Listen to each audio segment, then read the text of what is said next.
चलो ठीक है, तो आज हम स्टार्ट करते हैं एक नया लेक्चर एड्स के बारे में। ठीक है, एड्स एक बीमारी है जिसके बारे में हमें पढ़ना है। ये आपके chapter number 8 class 12th biology में दे रखा है। ठीक है, तो चैप्टर नंबर 8 में ह्यूमन हेल्थ एंड डिजीज़ वाले चैप्टर में ये आपको एक टॉपिक मिल जाएगा। इसको समझने में बच्चों को प्रॉब्लम होती है और मैंने एक पोल क्वेश्चन भी डाला था, उस पर मैक्सिमम लोगों ने कहा था कि एड्स पे ही वीडियो बनाने को, तो मैंने सोचा ठीक है इस पे वीडियो बनाते हैं। ओके, आज के लेक्चर में आपका एड्स पूरा ख़त्म हो जाएगा, तो इस लेक्चर को आप लास्ट तक देखो। वीडियो थोड़ा सा लंबा होगा क्योंकि एक लंबा टॉपिक है। ओके, देखो एड्स एड्स क्या है। एड्स एक बीमारी है, बीमारी का इसका फुल फॉर्म है, ये बीमारी का पूरा नाम ये है। ठीक है, बीमारी का पूरा नाम क्या है? Acquired immuno deficiency syndrome. ठीक है, इसी को शॉर्ट में हम एड्स कहते हैं। हिंदी में इसको कहा जाता है उपार्जित प्रतिरक्षा न्यूनता संलक्षण। अब पहले इसका मतलब समझते हैं, ये बीमारी कह क्या रही है। इसके नाम में ही आधा मतलब छुपा हुआ है, चलो समझते हैं। एक्वायर्ड, एक्वायर्ड मतलब होता है उपार्जित, यानी जो जन्म के बाद हमें मिली हो। कब मिली हो? जन्म के पश्चात, यानी कि जन्म के बाद मिली हो, यानी कि आफ्टर बर्थ।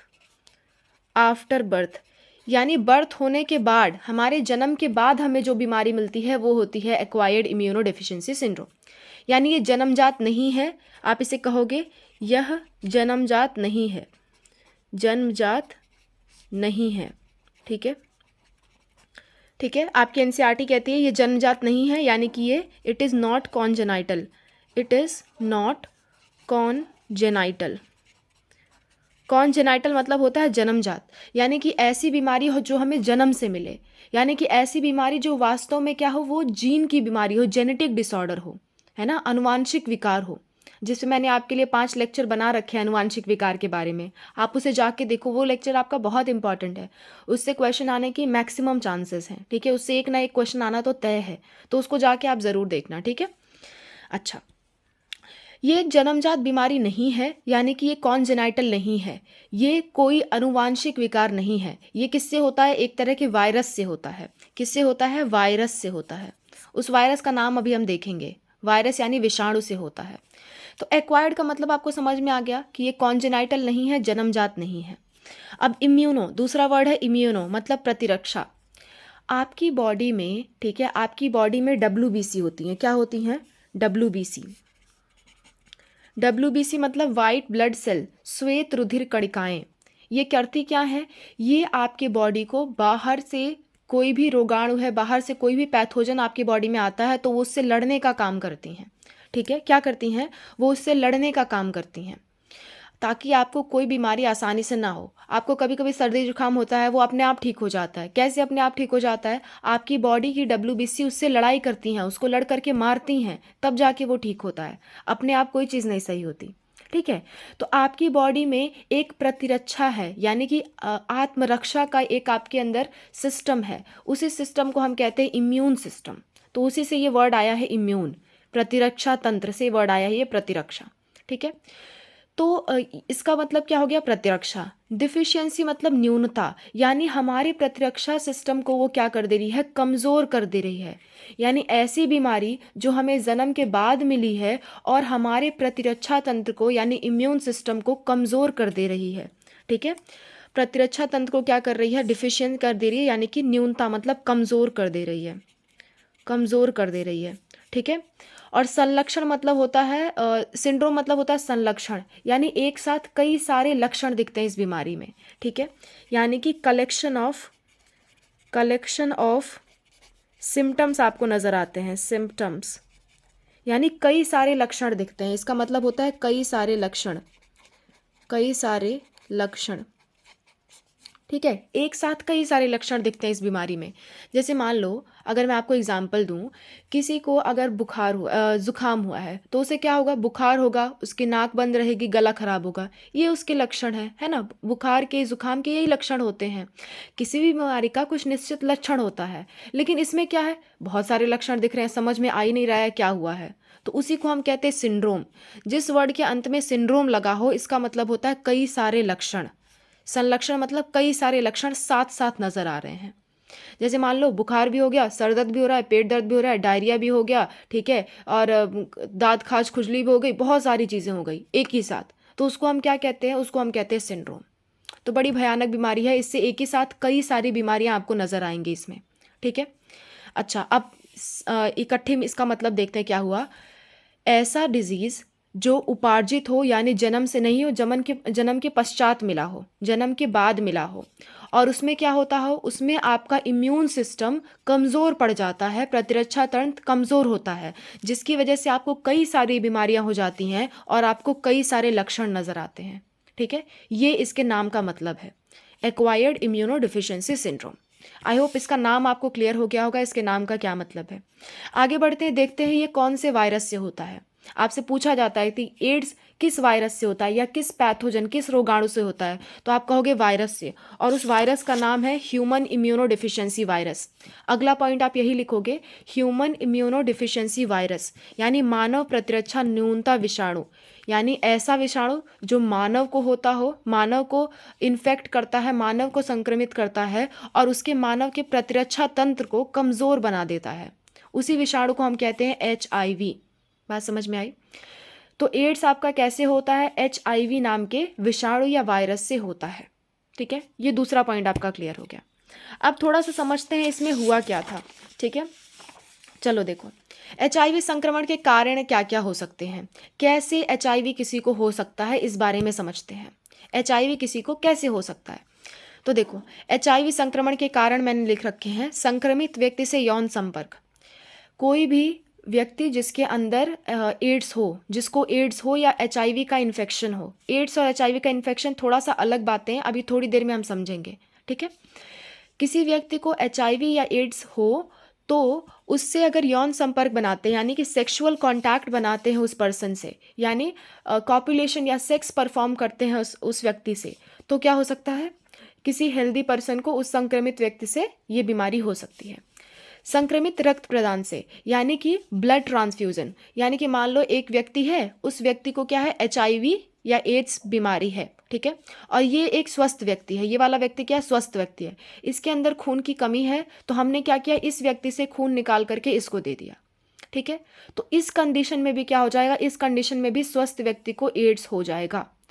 बॉडी का कोई भी फ्लूइड, बॉडी का कोई भी द्रव्य अगर आदान प्रदान किया जाए तो उससे क्या हो जाएगा, उससे HIV संक्रमण हो जाएगा, ठीक है। कोई भी द्रव्य हो, चाहे वो ब्लड हो, चाहे वो सीमेन हो, सीमेन मतलब कि स्पर्म हो, शुक्राणु हो, ठीक है, चाहे वेजाइना का फ्लूइड हो, ठीक है, इन सब से क्या होता है, इन सब से HIV बीमारी होने का खतरा हो जाता है।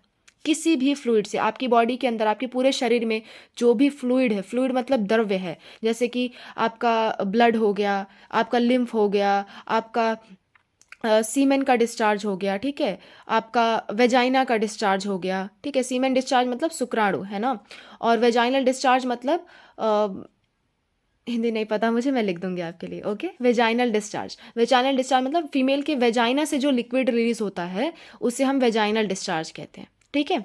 तो इन सब से क्या हो सकता है, इन सब से आपका HIV नाम की बीमारी हो सकती है, ठीक है। अच्छा, तीसरा क्या है, अंतःशिरा ड्रग को उपयोग। आपने मूवी वगैरह में देखा होगा, कुछ लोग क्या करते हैं, इंजेक्शन लेके अपने इंजेक्शन अपने अंदर लगाते हैं, ठीक है, ड्रग्स का इंजेक्शन लगाते हैं, अपनी नसों में लगाते हैं, उसी को कहते हैं अंतःशिरा, यानी नसों के अंदर ड्रग्स का इंजेक्शन से जो उपयोग करते हैं, तो वो क्या करते हैं, आपस में नीडल्स बार बार शेयर करते रहते हैं, वही इंजेक्शन शेयर करते रहते हैं एक दूसरे से। तो उनमें से अगर कोई भी HIV से संक्रमित है तो वो सारे लोग HIV से संक्रमित हो जाएंगे, ठीक है। तो जो भी आपके ड्रग यूज़र्स होते हैं, जो भी ड्रग्स का इस्तेमाल करते हैं और IV ड्रग्स यानी इंजेक्शन के थ्रू जो ड्रग्स लगाते हैं, उनमें क्या हो सकता है, उनमें HIV होने का संक्रमण बहुत ज़्यादा होता है, ठीक है। Sharing needles in the case of intravenous drug users. Last है आपका संक्रमित माँ से बच्चे में। अब यहाँ पे बहुत लोगों को कन्फ्यूजन आती है, यहाँ पे बहुत लोगों को कन्फ्यूजन आती है कि संक्रमित माँ से बच्चे में कैसे, अभी तो आपने कहा कि जन्मजात नहीं होती है ये। तो सुनो बेटा, जैसे देखो, मदर है, ठीक है, मदर में क्या है, एड्स की बीमारी है, ठीक है, एड्स की बीमारी है, तो मदर से क्या होगा, वो एड्स का जो वायरस होगा, HIV वायरस, वो किस में जा सकता है, बच्चे में जा सकता है, ठीक है, वो बच्चे में जा सकता है, यानी जन्म से इस बच्चे को डिजीज़ है, लेकिन फिर भी हम इसे जन्मजात नहीं कहते, कॉन्जेनाइटल नहीं कहते। क्यों? कॉन्जेनाइटल का मतलब होता है ऐसा विकार, ऐसा डिसऑर्डर जो जीन की वजह से हो। क्या ये जीन की वजह से हो रहा है? क्या ये आपके अंदर जीन की कमी की वजह से हो रहा है? नहीं, ये आपके अंदर HIV की वायरस के प्रदान की वजह से हो रहा है। और कई केस में माँ से क्या होता है, माँ को कुछ दवाइयाँ प्रोवाइड की जाती हैं जिसकी वजह से बच्चे में ये डिजीज़ नहीं भी जाती है। ठीक है, तो ये बच्चे में जा भी सकती है, नहीं भी जा सकती है संक्रमित माँ से। ठीक है, अगर माँ प्रॉपर तरह से दवाइयों का इस्तेमाल कर रही है तो ये बच्चे में नहीं भी जाएगा। ठीक है, तो इसीलिए हम इसको कॉन्जेनाइटल नहीं कहते हैं, जन्मजात नहीं कहते हैं, क्योंकि ये जेनेटिक नहीं है। ठीक है, यानी कि ये अनुवांशिक नहीं है। जब तक कोई डिजीज़ अनुवांशिक ना हो तब तक उसे जन्मजात नहीं कहा जाता है। ठीक है, तो ये आपका HIV से होने वाली डिजीज़ है, इसलिए जन्मजात या कॉन्जेनाइटल डिजीज़ नहीं कहलाती है। ये बात आप याद रखना, भले वो संक्रमित माँ से बच्चे में जा सकती है। ठीक है, तो ये थे संक्रमण के कारण, कैसे कैसे संक्रमण हो सकता है, कैसे कैसे इन्फेक्शन HIV से हो सकता है। ठीक है, तो 3 पॉइंट हमने कवर कर लिए। पहली बात, जो एड्स है उसका फुल फॉर्म क्या है, उससे क्वेश्चन आपके पूछे जाते हैं। दूसरी बात, आपसे पूछा जाता है कौन से वायरस से होता है, तो उस वायरस को भी हमने देख लिया। तीसरी बात, आपसे ये पूछा जाता है कि HIV संक्रमण का कारण क्या क्या है, वो भी मैंने आपसे डिस्कस कर लिया। ठीक है, अब हम देखते हैं ज़रा HIV जो वायरस है उसकी विशेषताएं क्या है और वो कैसे फैलता है, इस बारे में हम देखते हैं। ठीक है, एक्चुअल में कैसे फैलता है। संक्रमण का कारण तो हमने देख लिया, लेकिन हमारे शरीर में उसकी क्या क्या विधियां होती हैं, क्या क्या वो करता है हमारे शरीर में, इस चीज़ को समझते हैं। देखो, पहली बात, HIV की विशेषताएं, हेडिंग डाल लो, कैरेक्टरिस्टिक्स ऑफ HIV, यानी कि HIV की विशेषताएं, ह्यूमन इम्यूनो डिफिशियंसी वायरस होता कैसा है, इसकी क्या क्या विशेषताएं हैं। देखो, ये एक तरह का रेट्रो वायरस है। रेट्रो वायरस मतलब पश्च विषाणु। इसका मतलब ये कि ऐसा विषाणु, ठीक है, जिसके अंदर RNA हो। क्या हो? पश्च विषाणु या रेट्रो वायरस का मतलब होता है ऐसा विषाणु, ऐसा वायरस जिसके अंदर क्या हो, RNA हो। ठीक है, RNA क्या होता है? DNA RNA आपने पढ़ा होगा ना, जेनेटिक मटेरियल। ठीक है, तो हमारे अंदर जेनेटिक मटेरियल क्या है? हमारे अंदर जेनेटिक मटेरियल होता है DNA, लेकिन इनके अंदर क्या होता है? RNA होता है। बात समझ में आई? RNA होता है। ठीक है, और RNA जिसके अंदर होता है, इसके अंदर RNA होता है और RNA के साथ साथ एक एंजाइम होता है जिसको हम कहते हैं रिवर्स ट्रांसक्रिप्टेज एंजाइम। ठीक है, रिवर्स ट्रांसक्रिप्टेज एंजाइम यानी विलोम ट्रांसक्रिप्टेज प्रकीर्ण, यानी कि एंजाइम, प्रकीर्ण मतलब एंजाइम। देखो, होता क्या है, ये जो आपका HIV वायरस है, ठीक है, जनरली वायरस में क्या होता है, वायरस में या तो DNA होता है या तो RNA होता है, और इसके साथ RNA होता है और इसके साथ साथ क्या होता है, प्रोटीन होता है। ठीक है, यानी किसी भी विषाणु में, किसी भी वायरस में या तो DNA होगा या तो RNA, इन दोनों में से एक होगा, और साथ में क्या होगा, प्रोटीन होगा। इतना तो निश्चित है, वायरस में इतना होता ही होता है। तो इस वाले वायरस में क्या है, RNA है, DNA नहीं है। ठीक है, देखो, ये क्या होता है, ये इसका मान लो, ये इसका क्या है, RNA है, ये इसका क्या है, RNA है। सिंगल सिंगल है, डबल स्टैंडर्ड मैंने दोनों को इकट्ठे नहीं बनाया, तो ये डबल स्टैंडर्ड नहीं है, सिंगल स्टैंडर्ड RNA है। ठीक है, RNA के किनारे किनारे क्या है, ये है आपका प्रोटीन। ठीक है, ये क्या है, ये प्रोटीन है। ठीक है, और ये क्या है, ये है आपका RNA। ठीक है, RNA। अब इनके RNA से एक एंजाइम जुड़ा होता है, ऐसे जुड़ा होता है एक एंजाइम, उस एंजाइम का नाम क्या है, रिवर्स ट्रांसक्रिप्टेज एंजाइम। क्या नाम है उसका, रिवर्स ट्रांसक्रिप्टेज एंजाइम। ये एंजाइम इनसे जुड़ा होता है। ठीक है, और साथ ही साथ इनके अंदर एक और विशेषता है कि इनके किनारे किनारे क्या होता है, एक आवरण भी पाया जाता है। इनके किनारे किनारे एक आवरण पाया जाता है। देखो, मैं इसको इस कलर से ड्रॉ कर रही हूँ, आई होप आपको दिखाई दे रहा होगा। ठीक है, इनके किनारे किनारे क्या है, एक आवरण पाया जाता है, इसलिए इनको आवरण वाले विषाणु भी कहते हैं, एनवेलप्ड वायरस भी कहते हैं इन्हें। बात समझ में आ रही है? तो आपको 3 बातें याद रखनी है। ये एक रेट्रो वायरस है, यानी पश्च विषाणु है, जिसमें RNA मिलता है, RNA के साथ साथ प्रोटीन मिलता है, और इसके RNA पे क्या होता है, इसके पास होता है रिवर्स ट्रांसक्रिप्टेज नाम का एंजाइम। इसका क्या काम है, अभी थोड़ी देर में हम देखेंगे। ठीक है, इसके पास रिवर्स ट्रांसक्रिप्टेज एंजाइम है, और साथ ही साथ इसके पास एक एनवलप है जिसको आवरण कहते हैं। ठीक है, अच्छा, अब रिवर्स ट्रांसक्रिप्टेज करता क्या है भाई? देखो, ट्रांसक्रिप्शन मतलब क्या होता है, इसको पहले आप समझो। ट्रांसक्रिप्शन मतलब क्या होता है, देखो, ट्रांसक्रिप्शन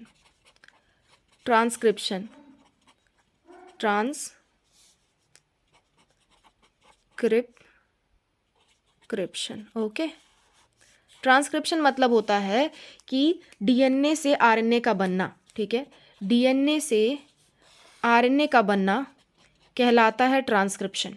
ठीक है, इसमें ट्रांसक्रिप्शन के एंजाइम इस्तेमाल होते हैं। लेकिन जब किसी जीव में आरएनए से डीएनए बनने लगे, आरएनए से डीएनए बनने लगे, यानी उल्टा काम करने लगे, यानी पीछे की तरफ जाने लगे, ठीक है, तो उसे हम कहते हैं रिवर्स ट्रांसक्रिप्शन। रिवर्स ट्रांसक्रिप्शन, ठीक है, यानी कि विलोम ट्रांसक्रिप्शन। और इसी को कौन एंजाइम करवाता है? इसी को आपका एंजाइम करवाता है रिवर्स ट्रांसक्रिप्टेज। बात समझ में आ रही है? इसी को कौन एंजाइम मदद करता है रिवर्स ट्रांसक्रिप्शन में? रिवर्स ट्रांसक्रिप्टेज नाम का एंजाइम। यानी कि एक बात आप गांठ बांध लो, समझ लो कि इसके अंदर आरएनए होता है और ये क्या करता है? ये आरएनए से डीएनए बनाता है, उल्टा काम करता है। इसलिए इसको पश्च विषाणु कहते हैं। पश्च मतलब पीछे की तरफ, उल्टा जाके काम करता है। डीएनए से आरएनए बनना था, लेकिन ये आरएनए से क्या बनाएगा? डीएनए बनाएगा। उल्टा काम करता है, पीछे की तरफ जाके काम करता है, इसीलिए इसको कहते हैं पश्च विषाणु। बात समझ में आई? ठीक है, तो ऐसा वायरस जिसमें आरएनए हो और वो रिवर्स ट्रांसक्रिप्शन करता हो, ऐसे वायरस को हम रेट्रो वायरस कहते हैं। और HIV आपका एक रेट्रो वायरस है। ठीक है, इतनी बात आई होप आपको क्लियर हो गई होंगी। अगर आपको पूरे चैप्टर में या पूरे जो भी मैं लेक्चर पढ़ाती हूँ उसमें कहीं भी कोई डाउट आता है तो आप कमेंट में उसे मेंशन कर दिया करो, मैं उसको जल्दी से जल्दी आपको क्लियर करके दूंगी। ओके, चलो ठीक है, इतनी बातें समझ में आ गई वायरस के बारे में। अब देखते हैं ये हमारे शरीर में इन्फेक्शन कैसे करता है, हमारे शरीर में घुसता है तो किसे मारता है, क्या करता है, उस चीज़ को देखते हैं। ठीक है, चलो देखो, मैंने कहा था ये लेक्चर थोड़ा सा लंबा होगा, कोई बात नहीं, हम पूरा सीख के जाएंगे। ओके, अगर आप ये लेक्चर देख लोगे फिर आपको कुछ पढ़ने की ज़रूरत नहीं है, आप डायरेक्ट सारे क्वेश्चन आपसे सॉल्व हो जाएंगे। ठीक है, चलो देखो, अगर मैं बात करूँ इन्फेक्शन की तो देखो ये इन्फेक्शन कैसे करता है, ये संक्रमण कैसे करता है। सबसे पास ये हमारे शरीर में TH सेल होती हैं, T हेल्पर सेल, इनको कहा जाता है T helper cell. TH cell का मतलब होता है T helper cell, T helper cell. और ये आपके मैक्रोफेज के पास जाता है, मैक्रोफेज। ठीक है, किसके पास जाता है? T हेल्पर सेल और मैक्रोफेज। ये दोनों एक तरह से आपके WBC हैं। क्या हैं? WBC हैं, यानी कि श्वेत रुधिर कणिकाएं, वाइट ब्लड सेल्स। ठीक है, ये आपके क्या हैं? WBC हैं, श्वेत रुधिर कणिकाएं के प्रकार हैं। WBC कई टाइप के होते हैं। मैंने आपको बताया ना, हमारा जो प्रतिरक्षा तंत्र होता है यानी कि इम्यून सिस्टम होता है, वो कौन मेंटेन करता है? WBC। ठीक है, ये इतना चालाक वायरस है कि हमारे प्रतिरक्षा तंत्र को जाकर के पहले मारेगा, ताकि हमारी बॉडी को पता ही ना चले कि ये वायरस हमारे अंदर आया है। समझना बात को, करता क्या? ये बहुत होशियार वायरस है। ठीक है, देखो देखो करता क्या है ये हमारे शरीर में सबसे पहले TH सेल और मैक्रोफेज, TH सेल और मैक्रोफेज दोनों क्या है? एक तरह के WBC हैं, यानी कि श्वेत रुधिर कणिकाएं हैं, श्वेत रुधिर कणिकाएं हैं। ठीक है, और ये क्या करती हैं? प्रतिरक्षा तंत्र को मेंटेन करके रखती हैं, हमारे इम्यून सिस्टम को बनाए रखती हैं। ठीक है, अच्छा, TH सेल जो हेल्पर सेल होता है वो हमारे शरीर में काम क्या करता है? सुनना, जैसे मान लो आपके शरीर में, मान लो ये एक आपका TH सेल है। ठीक है, ये क्या है? TH सेल है, T हेल्पर सेल है। आपके शरीर में बाहर से कोई क्या आया? बाहर से कोई पैथोजन आया। ठीक है, बाहर से कोई राक्षस प्रवृत्ति का क्या आया? पैथोजन आया, आपको बीमारी करना चाहता है। ठीक है, तो ये TH सेल क्या करेगी? खूब चिल्लाती है, खूब सारी चीज़ें रिलीज करती है और सबको चिल्ला चिल्ला के बुलाती है, सारे लोग इसके पास आ जाओ और सारे लोग इससे लड़ने में मदद करो। तो ये एक तरह से चिल्लाने वाली सेल है। ठीक है, इसको ऐसा समझो कि ये ऐसी WBC सेल है जो हेल्प के लिए चिल्लाती है इधर उधर से कि आ जाओ मेरे पास आ जाओ, यहाँ पे कोई बाहरी व्यक्ति आ गया है। ठीक है, तो सारे लोग और भी जितने भी WBC की सेल होती हैं, सारे लोग इसके पास आ जाती हैं और सारे लोग मिल करके इसको मारने में मदद करती हैं। ठीक है, अब ये सबसे चालाक वायरस हमारा, ये वायरस क्या करता है कि लाओ पहले मैं चिल्लाने वाले को ही मार दूं, इसको अगर मार दूंगा तो आसपास वालों को पता ही नहीं चलेगा कि मैं अंदर आया हूं। ठीक है, इस तरह से ये काम करता है। HIV वायरस आ करके पहले T हेल्पर सेल का गला दबा देता है कि तुम चुप रहो, तुम चुप रहोगे तो बाकी कोई कुछ नहीं करेगा। इसीलिए HIV जब इन्फेक्शन होता है तो लोगों को पता ही नहीं चलता, यही सबसे दुखद बात है इस बीमारी की, कि हमारे शरीर में अगर ये बीमारी हो गई है, HIV इन्फेक्शन हो गया है, तो 5 से 10 साल तक पता ही नहीं चलेगा कि बॉडी के अंदर ये है। ठीक है, ये सबसे भयानक बात है इसके बारे में। इसीलिए आज तक इसका कोई उपचार नहीं मिल पाया है, आज तक इसके लिए कोई वैक्सीन नहीं बन पाई है। ठीक है, 25 साल हो गए। 25 साल पहले ये वायरस डिस्कवर किया गया था। 25 साल पहले, बहुत लंबा पीरियड होता है 25 साल। 25 साल पहले ये वायरस डिस्कवर किया गया था और 25 साल में ही इसने 2.5 करोड़ लोगों की डेथ करवा दी इस वायरस ने। लेकिन आज तक इसका हम कोई उपचार नहीं ढूंढ पाए हैं, आज तक इसके लिए कोई वैक्सीन नहीं बन पाई है।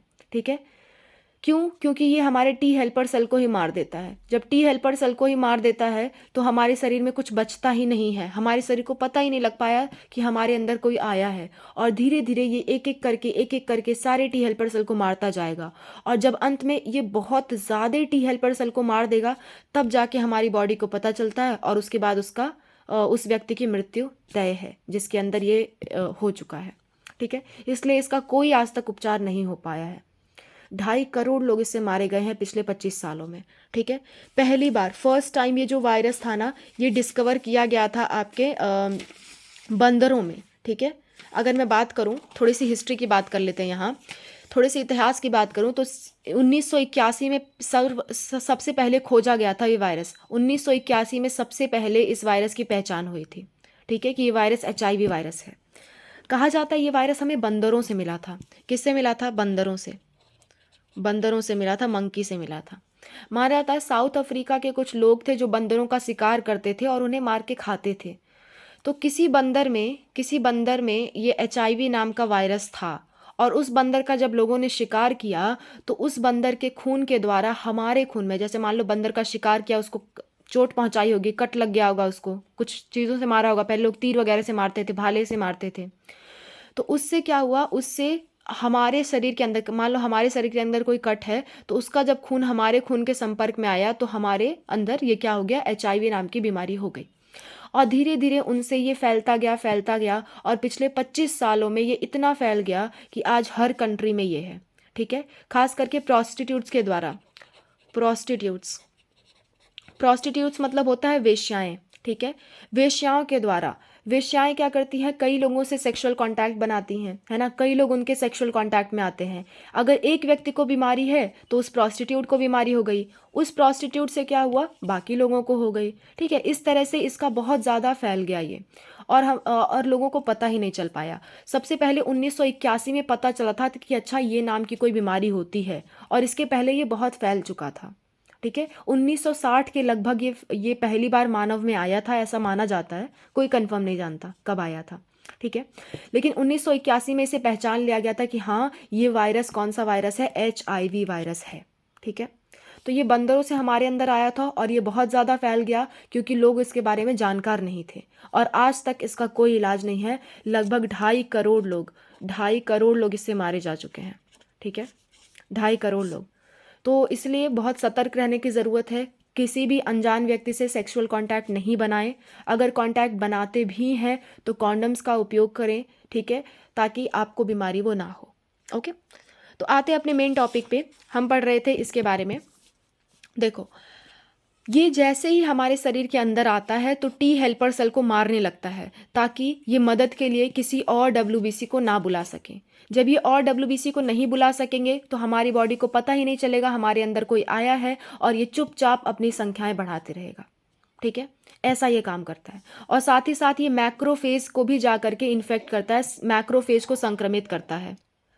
इससे क्या होता है, मैक्रोफेज ऐसी सेल है जो मतलब अपने आप में बहुत दमदार सेल है, ये जल्दी मरती नहीं है। ठीक है, मैक्रोफेज ऐसी WBC सेल है जो अपने आप में बहुत दमदार है, जल्दी हार नहीं मानती, जल्दी मरती नहीं है, और इसी का फ़ायदा उठाता है ये जल्दी मरेगी नहीं तो ये इसके अंदर घुस जाएगा और अपनी संख्याएं बढ़ाता रहेगा, और ये मरेंगे नहीं। जब तक ये मरेंगे नहीं तब तक HIV क्या है, अपनी संख्याएं बढ़ा सकता है। तो ये दोनों बात का फ़ायदा उठाता है हमारे शरीर में। चलो पूरी प्रोसेस देखते हैं, ये कैसे हमारे शरीर में घुसता है और कैसे हमारी कोशिकाओं का फ़ायदा उठाता है। देखो, चलो देखो, मान लेते हैं ये क्या है, ये वाला आपका वायरस है जिसके अंदर ये क्या है, RNA है। ठीक है, ये क्या है, आरएनए है। बात समझ में आ रही है। और इसके किनारे किनारे क्या है, आवरण है। मैंने अभी आपको बताया था, इसके किनारे किनारे आवरण है। ठीक है, इसके किनारे किनारे एक आवरण है। ये क्या करेगा, ये जैसे ही हमारे शरीर के अंदर घुसा, ठीक है, ब्लड के थ्रू जाएगा, किसी भी माध्यम से हमारे शरीर में ये आ गया, तो हमारे शरीर की कोशिका के पास जाएगा। ठीक है, कौन सी कोशिका, या तो TH helper cell, TH cell या हेल्पर सेल आप उसे कह सकते हो, या फिर किसके पास जाएगा, मैक्रोफेज। तो ये सेल कौन सी हो सकती है, TH सेल हो सकती है, या फिर क्या हो सकती है, मैक्रोफेज। मैक्रोफेज शुरुआत में, बाद में तो सारी कोशिकाओं को इन्फेक्ट करने लगता है। शुरुआत में किसके पास जाता है, TH सेल या मैक्रोफेज के पास। ठीक है, मैक्रोफेज GE होगा। मैंने हिंदी आपके लिए लिख दिया था, है ना, हिंदी आपके लिए लिख दिया था। मैं आपको दिखा देती हूँ एक बार, देखो हिंदी मैंने आपके लिए लिख दिया है। T हेल्पर सेल को कहते हैं T लसिकाणु, ठीक है, या इसको T लिम्फोसाइट भी कहा जाता है, इसलिए लिम्फोसाइट का हिंदी होता है लसिकाणु।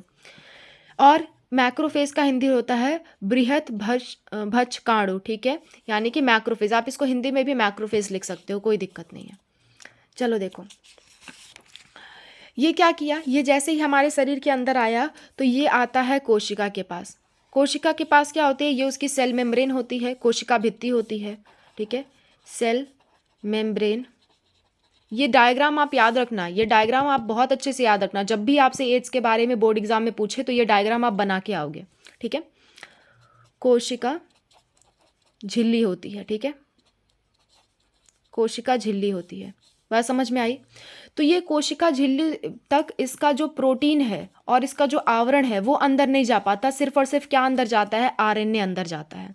ठीक है, सिर्फ और सिर्फ आरएनए अंदर जाता है, आरएनए, सिर्फ और सिर्फ आरएनए अंदर जाता है। और इसका जो प्रोटीन है और इसका जो ये आवरण है वो बाहर ही रह जाता है। इसका ये जो आवरण है वो बाहर ही रह जाता है, और आरएनए कहाँ चला जाता है, अंदर चला जाता है। ठीक है, आरएनए अंदर चला जाता है। ये किसका है, वायरस का आरएनए है। वायरस आरएनए अंदर चला गया और बाकी इसका प्रोटीन और जो एनवलप था साइड वाला वो बाहर रह गया। ठीक है, अच्छा, अब हमारी कोशिकाओं के अंदर क्या है, हमारी कोशिकाओं के अंदर डीएनए होगा। क्या होगा, डीएनए होगा। हमारी कोशिकाओं के अंदर क्या है, हमारा अपना प्यारा डीएनए है। ठीक है, तो ये क्या करेगा, ये कोशिकाओं के अंदर जा करके अपना रिवर्स ट्रांसक्रिप्टेज एंजाइम इस्तेमाल करेगा। क्या एंजाइम इस्तेमाल करेगा, रिवर्स ट्रांसक्रिप्टेज एंजाइम। एंजाइम का इस्तेमाल करके क्या करेगा, मैंने इसका हिंदी आपको लिखवा चुकी हूँ, तो आप हिंदी मैंने पहले ही लिखवा दिया, तो मैं यहाँ पे नहीं लिख रही। ठीक है, तो वो इस आरएनए से क्या बना लेगा, ये इस आरएनए से अपना डीएनए बना लेगा। अब ये क्या है, ये वायरस का डीएनए है। देखो कितना होशियार है, इसने अपना आरएनए से क्या बनाया, डीएनए, ताकि ये डीएनए जाके इससे चिपक पाए, हमारे डीएनए से चिपक पाए। ठीक है, ये हमारा डीएनए था लाल वाला। तो हमारे डीएनए पे जनरली क्या है, हमारे पास डीएनए है तो उससे आरएनए नहीं चिपक पाता, इसीलिए इसने अपने आरएनए को क्या किया, डीएनए में बदल दिया। और अब ये वायरस का डीएनए जा करके इससे चिपक जाएगा। ठीक है, देखो यहाँ पे मैंने चिपका दिया। अब इसका जो डीएनए है वो जा करके यहाँ चिपक गया। अब जब भी ये हमारी कोशिका जितनी बार मल्टीप्लाई करेगी उतनी बार वायरस भी मल्टीप्लाई करता जाएगा। हमारी कोशिकाएं क्या होती हैं, लगातार मल्टीप्लाई करती रहती हैं। ठीक है, जब भी कोई कट लग जाए, जब भी कुछ भी होता है तो मल्टीप्लाई हमारी कोशिकाएं करती रहती हैं। अगर ये ना भी करें तब भी ये क्या करती हैं, तब भी इसके मदद से, हमारे डीएनए की मदद से क्या बनता है, ये बहुत सारा अपना आरएनए बनाता रहता है। ये बहुत सारा आरएनए ऐसे बनाता रहेगा हमारे डीएनए की मदद से, क्योंकि डीएनए से क्या बनता है, डीएनए से आरएनए बनता है, आपको पता है। अभी भाई मैंने बताया था ट्रांसक्रिप्शन प्रोसेस में डीएनए से आरएनए बनता है। उल्टा काम तो वायरस करता है ना, उल्टा काम ये करता है। हमारा डीएनए क्या बनाएगा, वायरस बनाएगा। जैसे ही अपना बनाएगा उसके साथ साथ कौन बन गया, वायरस का भी आरएनए बन गया।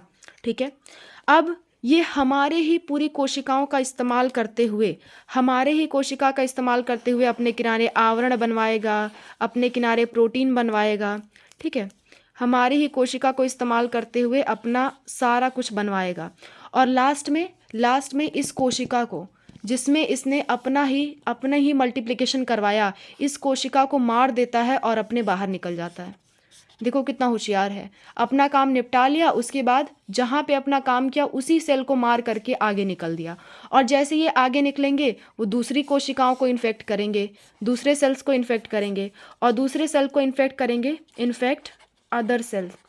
अदर सेल यानी दूसरे कोशिकाओं को संक्रमित करेंगे, दूसरे कोशिकाओं को संक्रमित करेंगे, फिर यही प्रक्रिया दोहराएंगे। इसी तरह ये अपनी संख्या लगातार बढ़ाते रहते हैं, लगातार ये अपनी संख्या बढ़ाते रहते हैं। बात समझ में आई? तो यहाँ पे लिख देना ये हमारा डीएनए है, आवर डीएनए इसको लिख देना। इस डायग्राम को अच्छे से देख लो, इसको आवर डीएनए लिख देना, हमारा डीएनए। और ये देखो वायरस, ये क्या बना है, ये न्यू वायरस बने हैं, ठीक है। ये जो मैंने 4 बनाए हैं ये क्या है, न्यू वायरस हैं, न्यू वायरस बने हैं, ठीक है। New virus infect other cell यानी कि अन्य कोशिकाओं को, ये अन्य कोशिकाओं को संक्रमित करते हैं, संक्रमित करते हैं। ये अन्य कोशिकाओं को संक्रमित करेंगे अब, ठीक है। तो ये बातें थी। इस तरह से आपका HIV वायरस क्या करता है, काम करता है। यहाँ पे मैं लिख देती हूँ ये क्या है, ये HIV वायरस है, ठीक है। HIV मतलब ही, वी मतलब वायरस ही होता है, ठीक है। तो इस तरह से ये अपना काम करता है। तो आप 2 पॉइंट यहाँ पे बहुत अच्छे से याद रखोगे कि ये RNA से DNA बनाता है रिवर्स ट्रांसक्रिप्टेज एंजाइम की मदद से, और ये अपने DNA को हमारे DNA में समाविष्ट कर देता है, ठीक है। ये हमारे DNA में समाविष्ट कर देता है। और आखिरी बात आप ये याद रखोगे कि ये कौन सी सेल को इन्फेक्ट करता है, TH सेल और मैक्रोफेज को शुरुआत में, और बाद में सारी तरह की सेल को इन्फेक्ट करेगा। तो ऐसा काम ये कब तक करता है, 5 से 10 सालों तक ऐसा काम करता रहता है, और हमारी बॉडी को भनक तक नहीं लगती कि हमारे अंदर कोई आ गया है, ठीक है। इससे शुरुआत में क्या होगा, शुरुआत में जब ये आपको इन्फेक्ट करेगा तो थोड़ा बहुत क्या होगा, थोड़ा बहुत इन्फेक्शन से इससे क्या होगा, आपको बुखार होने लगेगा, डायरिया होने लगेगा, ठीक है। जब तक ये इन्फेक्शन कॉज कर रहा है 5 से 10 साल तक, आप ये ड्यूरेशन याद रखना, 5 से 10 साल तक बॉडी को पता ही नहीं चलता। 5 से 10 साल, ईयर्स लिख दे रही हूँ मैं यहाँ पे, 5 से 10 साल तक बॉडी को पता ही नहीं चलता, और इस दौरान ये बुखार, डायरिया और लगातार वजन घटाते रहता है। लेकिन इतना ये आम लक्षण है कि लोगों को लगता है चलो बुखार तो होता रहता है, डायरिया तो होती रहती है, ठीक है। बहुत कम मात्रा में ऐसी चीज़ें होती हैं व्यक्ति को। और जब 5 से 10 साल बीत जाते हैं तो क्या होता है, बार बार इन्फेक्शन के कारण हमारी TH सेल, जैसे मान लो ये हमारी क्या थी, ये हमारी जो सेल थी, इसको वो मारता जा रहा है ना, जैसे वो अपना नंबर बढ़ाता जा रहा है वो TH सेल को मारता जा रहा है। जैसे ही इस सेल से बाहर निकला तो इसने इस कोशिका को मार दिया। तो ऐसे वो हमारी बहुत सारी TH सेल को मारता जाता है, और बार बार इन्फेक्शन से TH सेल का नंबर कम होता जाता है। इतना कम हो जाता है कि हमारा प्रतिरक्षा तंत्र यानी कि जो हमारा इम्यून सिस्टम है इतना कमज़ोर हो जाएगा कि कोई भी बीमारी हमें आसानी से हो जाएगी, और तब कहा जाता है कि आपको एड्स हो गया है। 5 से 10 साल तक हम कहते हैं HIV इन्फेक्शन हुआ है। 5 से 10 साल तक क्या कहेंगे, HIV इन्फेक्शन कहेंगे। और 10 साल के बाद जब हमारी बॉडी अब किसी काम की नहीं रह गई, कोई भी बीमारी आके हो जाएगी हमें, तब हम कहते हैं एड्स हो गया। तो आपको समझ में आ गया होगा HIV इन्फेक्शन और एड्स में क्या फ़र्क है। HIV इन्फेक्शन शुरुआती दौर को कहते हैं 5 से 10 साल के, और एड्स कहते हैं उसके बाद के दौर को, ठीक है, जब से हमारी बॉडी एकदम कंप्लीटली बहुत वीक हो चुकी है। तो देखो, due to decrease in number of TH cell के लगातार कमी के कारण जो भी पेशेंट है जिसके अंदर HIV का इन्फेक्शन हुआ है, उसकी इतनी बुरी स्थिति हो गई है कि कुत्ते बिल्लियों वाली बीमारियों से हो जाएंगी। कोई भी बीमारी, खांसी जुकाम हो गया, उससे मृत्यु हो जाएगी, छोड़ेगा ही नहीं खांसी जुकाम, ठीक है।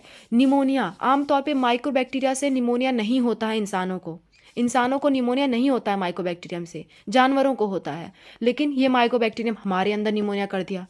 टैक्सोप्लाज्मा, ये क्या होता है, ये कुत्ते बिल्लियों में होने वाली ये कुत्ते बिल्लियों को इन्फेक्ट करता है, मतलब छोटे जानवरों को इन्फेक्ट करता है, लेकिन अब इसकी इतनी ज़रूरत हो गई कि हमारे को ये इन्फेक्ट करने लगता है। ब्रेन, लंग्स, आई सब चीज़ को डैमेज कर देता है ये, ठीक है। ये भी इम्यून को कमज़ोर कर देता है।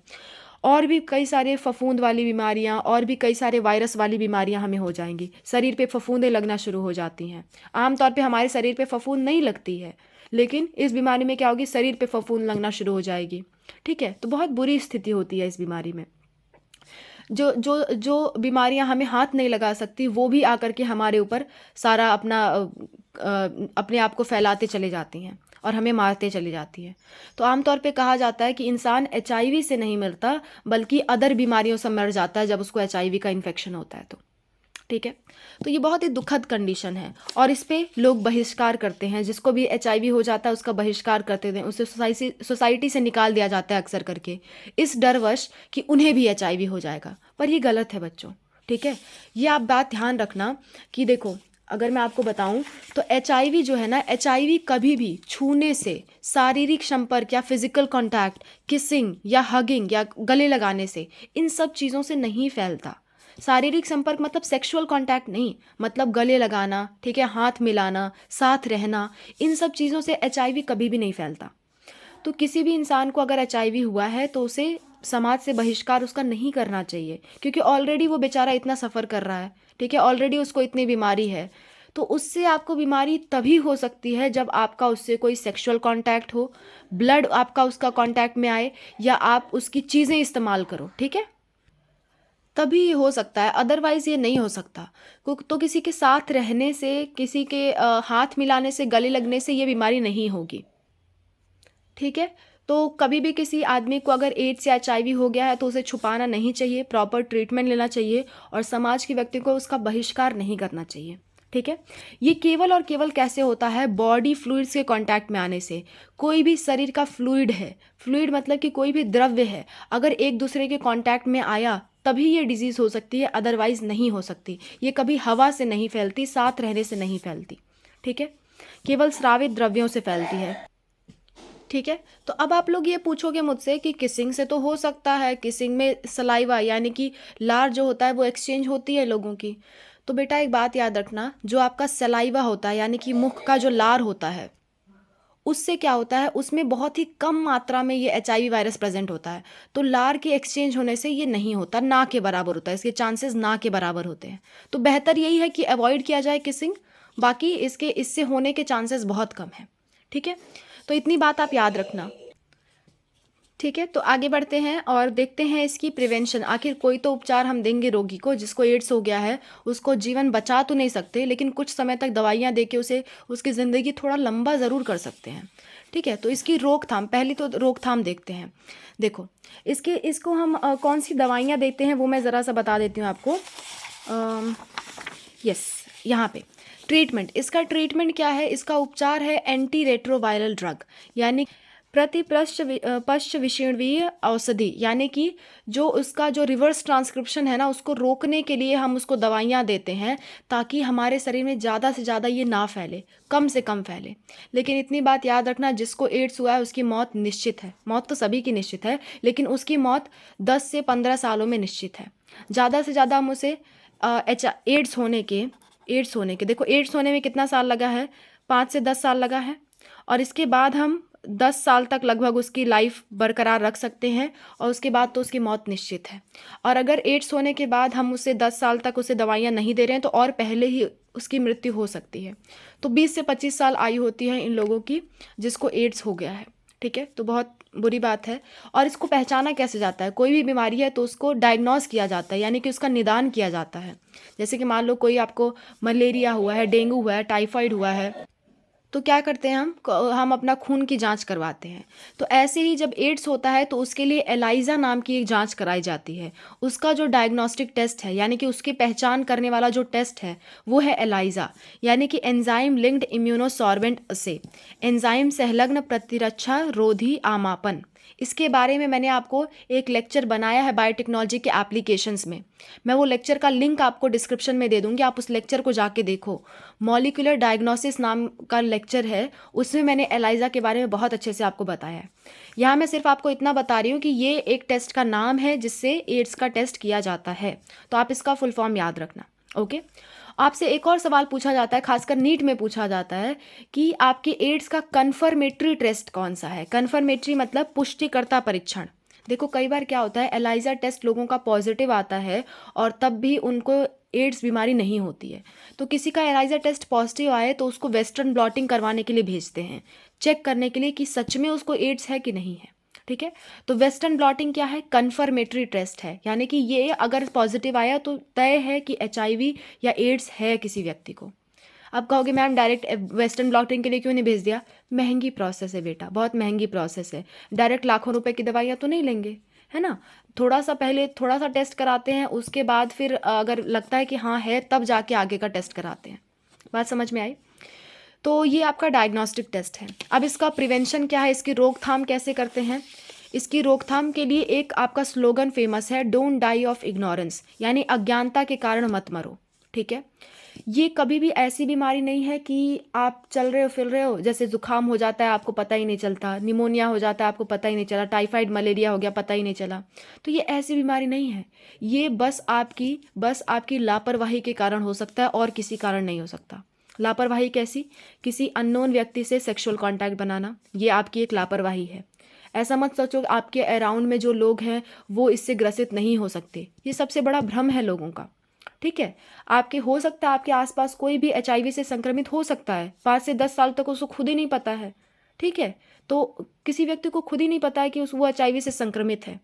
तो कभी भी अज्ञानता के कारण मत मरो, अज्ञानता के कारण ये बीमारी अपने मत्थे मत चढ़ाओ, बस इतना सा कहने का मतलब है।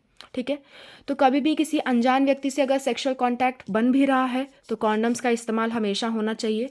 ठीक है, कॉन्डम्स का इस्तेमाल होना चाहिए। अगर आप किसी हॉस्पिटल में जा रहे हो तो कभी भी किसी पर्सन का यूज़ किया हुआ सिरिंज कभी भी नहीं लगाना चाहिए। पहले ये बहुत होता था, लेकिन अब क्या होता है, अब तो डिस्पोजेबल नीडल्स होती हैं, मतलब कि प्रयोज्य सुइयाँ, मतलब कि एक बार इस्तेमाल करने के बाद वो काम की नहीं रह जाती। लेकिन पहले ऐसा नहीं होता था, पहले सुइयों को कई बार काम में लिया जाता था, पर अब नहीं लिया जाता है। तो अब ये बहुत अच्छी बात है, लेकिन फिर भी आपको अवेयर रहना चाहिए। ठीक है, तो आपको इस बारे में अवेयर रहना चाहिए ताकि कोई भी यूज़ की हुई निडल आपके हाथ में ना लगाई जाए, आपके कहीं भी शरीर में ना टच की जाए। जब भी ब्लड का आदान प्रदान होता है, कभी आपको ब्लड लेने या देने की ज़रूरत पड़ती है, तब भी आपको सतर्क रहना है कि आपके ब्लड लेने के लिए या देने के लिए जो भी ब्लड इस्तेमाल किया जा रहा है वो ब्लड साफ़ सुथरा हो, उसकी अच्छी तरह से जाँच हुई हो। ठीक है, किसी मदर से बच्चे में ना हो, इसके लिए मदर को प्रॉपर मेडिसिन लेने की ज़रूरत होती है। ठीक है, कभी भी ड्रग्स का इस्तेमाल मत करो, क्योंकि ड्रग्स में लोग नशे की हालत में होते हैं और उन्हें खुद ही नहीं पता होता कि वो क्या कर रहे हैं। तो इन सब चीज़ों से हमें बचना चाहिए, ये सब चीज़ें हमारे हाथ में हैं, हम चाहें तो इन सब चीज़ों से बच सकते हैं। बात समझ में आई?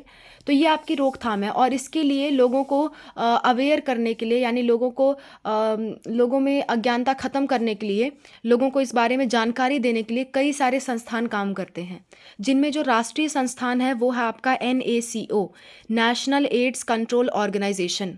ठीक है, नेशनल एड्स कंट्रोल ऑर्गेनाइजेशन। और गैर सरकारी संगठन भी कई सारे काम करते हैं, NGO जिसको कहा जाता है, नॉन गवर्नमेंट ऑर्गेनाइजेशन। बहुत सारे गैर सरकारी ऐसे संगठन हैं जो इसके लिए काम करते हैं। ठीक है, तो इससे आपको क्या है, इससे आपको बचने की ज़रूरत है और इसके बारे में आपको अवेयर होने की ज़रूरत है। ठीक है, तो इतनी सी बात थी आपके एड्स के बारे में। आई होप आपको समझ में आया होगा। मिलते हैं नेक्स्ट क्लास में एक नए चैप्टर के साथ। ओके।